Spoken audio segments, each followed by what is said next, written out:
बुढ़ापे की गारंटी होगी तभी मेरे राष्ट्र की गारंटी होगी। इसीलिए कहता हूँ न फिक्र कोई, न जुस्तजू, न ख्वाब कोई, न आरज़ू। वो क्या ख्वाब रखा है। हमारे इस आंदोलन में सम्मिलित होने का यही मकसद था कि जम्मू कश्मीर और पूरे भारतवर्ष के जितने भी एनपीएस कार्यकर्ता, जो लोग कक्षा 4 के विद्यार्थी जो एक छोटा वो सुनते नहीं है, देख रहे हैं, उनके बीच से चीरते हुए हमारे साथी यहाँ पहुंचे हैं। हम सबको एक हो जाना है। हमने एक उदाहरण दिया, बद्रीनाथ क्रांतिकारी कदम साबित हुआ, जो ओपीएस बहाल हो गई, एनपीएस समाप्त हो गई। ओपीएस जब बहाल हुई उसके बाद से अभी तक कि ओल्ड पेंशन स्कीम हमारा संवैधानिक अधिकार है। अगर एक विधायक, एक पार्लियामेंट्री मेंबर, एक असेंबली मेंबर एक टर्म के लिए एक पेंशन, अगर वो दूसरी टर्म में कामयाब होकर आता है तो दूसरी पेंशन, अगर 3 बार आए तो 3 पेंशन, तो इस कर्मचारी के लिए नाइंसाफी क्यों? ये सरासर हमारे संविधान के आर्टिकल 14 और आर्टिकल 16 की खिलाफ वर्जी है, वायलेशन। हम चाहते हैं कि हम अपने देश में ये पेंशन जो हमारा बुढ़ापे का सहारा है, इस सहारे को हमसे छीना न जाए। मैं आप लोगों को यह कहना चाहता हूं कि जम्मू कश्मीर में 2010 जनवरी से इस एनपीएस को लागू किया गया, तो उस वक्त के वजीर खजाना जो आज असेंबली के स्पीकर है जम्मू कश्मीर के, उन्होंने इस वक्त हमारे ख्वाब दिखाए थे। ये जो एनपीएस है ये एक जहाज की सवारी कराएगा एक मुलाजिम को, लेकिन वक्त जब गुजरा तो हमें पता चला एक सवारी नहीं जहाज की, बल्कि एक उड़ी लंगड़ी साइकिल भी साबित नहीं हुई, जब एक मुलाजिम को 1500-2000 की पेंशन मुकर्रर हुई। और आजकल के दौर में वो अपनी फैमिली को, जो बुढ़ापे का सहारा है, जो बुढ़ापे की लाठी है, उस बुढ़ापे के सहारे को वो कैसे जिएगा? और हम उस मुलाजिम को बुढ़ापे में आकर उससे ये हक क्यों छीना जा रहा है? उसे सरवाइव करने का, उसे जिंदगी गुजारने का वो हक क्यों छीना जा रहा है? लेकिन साथियों, कमी हम में भी है। जैसे हमने कहा कि अंधेरों को बुरा कहने से कुछ नहीं होगा, हम कहेंगे कि ओपीएस जो है लाना है, लेकिन जबानी उसके लिए नहीं निकलेंगे, तो उससे क्या होगा? हमें चाहिए कि हम अंधेरों को बुरा कहने के बजाय हम अपने हिस्से का दिया खुद ही जलाएं। हम इस लड़ाई को लेकर आगे चलें। जैसे कहते हैं, उनसे क्या आप तवक्को रखते हैं?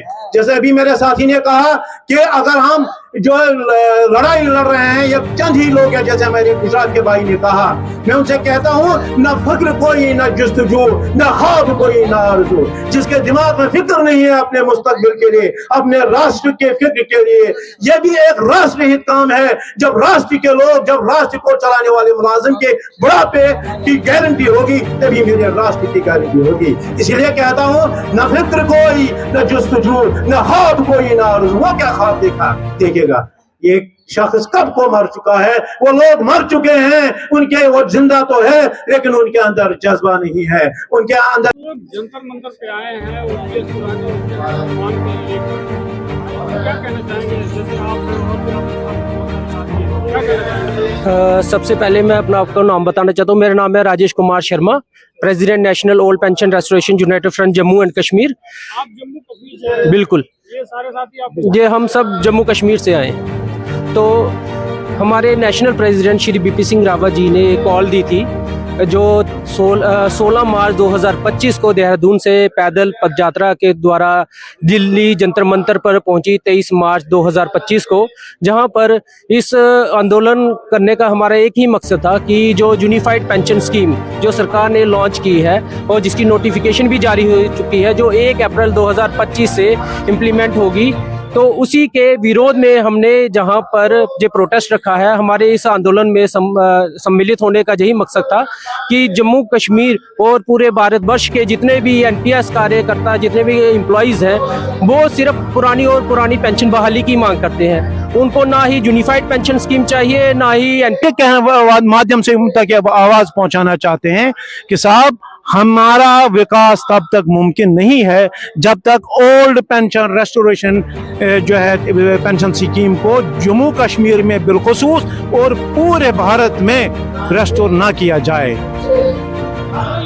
पैदल पैदल यात्रा जो चली उसमें क्या आप लोग के साथी और आप लोग भी शामिल हुए थे? जी, जो हमारे राष्ट्रीय जो हमारे अहदेदारान है, जो हमारी लीडरशिप है, वो तमाम उस पद यात्रा में शामिल हुए थे। उन्होंने वो उत्तराखंड से शुरू की थी और जो बीच में जितने स्टेट्स आ रही हैं उनको क्रॉस करके वो दिल्ली पहुंचे हैं। और आज हमने उसी संदर्भ में यहाँ एक प्रोटेस्ट रखा था और इस प्रोटेस्ट के माध्यम से मैं आपके जरिए आपके माध्यम से ये कहना चाहता हूँ कि हमें ओल्ड पेंशन स्कीम रेस्टोर की जाए। मैं आपके जरिए एक बात कहना चाहता हूँ कि हमारे वजीर आला जो चीफ मिनिस्टर जनाब उमर अब्दुल्ला साहब हैं जम्मू कश्मीर के, उन्होंने भी कल 1-2 दिन पहले असेंबली में ये कहा कि मैं जब रिटायर हुआ, जब यानी 5 साल की मुद्दत खत्म हुई बहैसियत एमएलए, तो मुझे पेंशन की जो वक़्त है और जो पेंशन की जो क्रेडिबिलिटी है वो तब समझ आई जब एक चीफ मिनिस्टर को ओल्ड पेंशन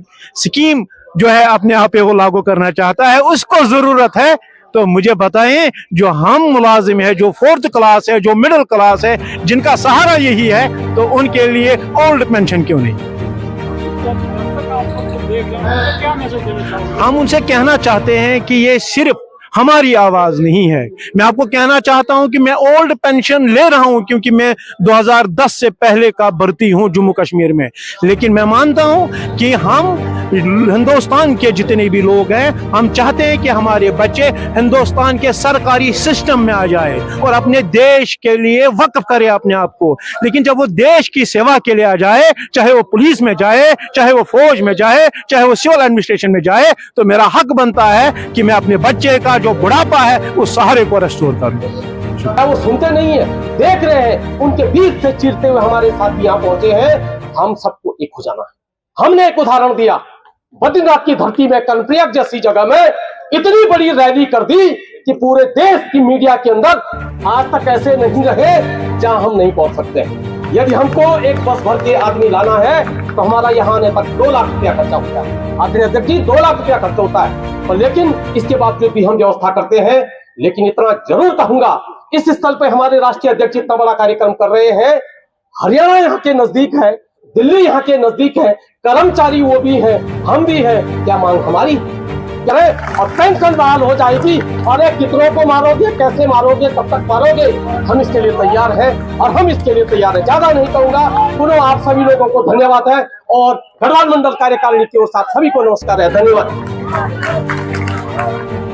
धन्यवाद प्रधान जी। और इस बीच हमारे बीच पुनः बहाल हो सकती है, लेकिन उन वीर सपूतों का जज्बा, उनका आत्मविश्वास, भारत के स्वतंत्रता सेनानियों से ली गई उनकी प्रेरणा,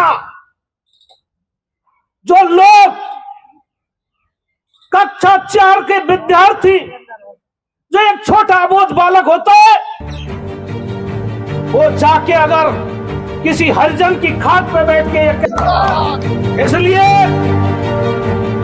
मैं जब 5 आदमी एक राज्य का कायाकल्प कर सकते हैं साथियों, तो ये 100 आदमी पूरे देश का कायाकल्प निश्चित रूप से कर सकते हैं। और साथियों, जब हम देखते हैं ईमानदारी और तपस्या के स्वरूप को, तो एक नाम हम भेड़ बकरियों की तरह जो है, हमें चिड़ियाओं की तरह कल एक कमरे में से रखा गया, हमें पता है। हमने खाना कैसे खाया हमें पता है।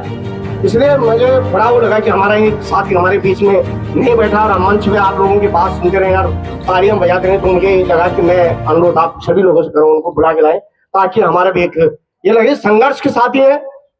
तो इसलिए मैंने कहा धन्यवाद। आवाज दो। मोटिव था वो ये था कि हम एनपीएस के दुर्गुणों को बताएं, जिसको समझने के लिए खुद जो प्रताड़ित कर्मचारी था वो तैयार नहीं था। ये सबसे बड़ी हमारी यूं कहें कि वो है। आज जैसे यूपीएस के लिए लोग जागरूक है, उस जमाने में एनपीएस के खिलाफ जागरूक नहीं थे, तो उनको समझाने में काफी समय लगा।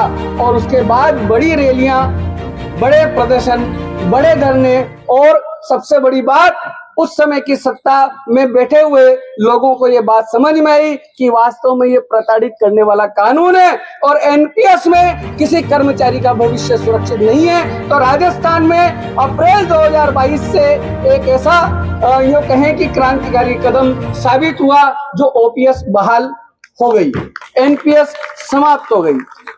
ओपीएस जब बहाल हुई उसके बाद से अभी तक वह अनवरत चालू है और हम अपेक्षा करते हैं वो हमेशा के लिए वहां पर चालू रहे।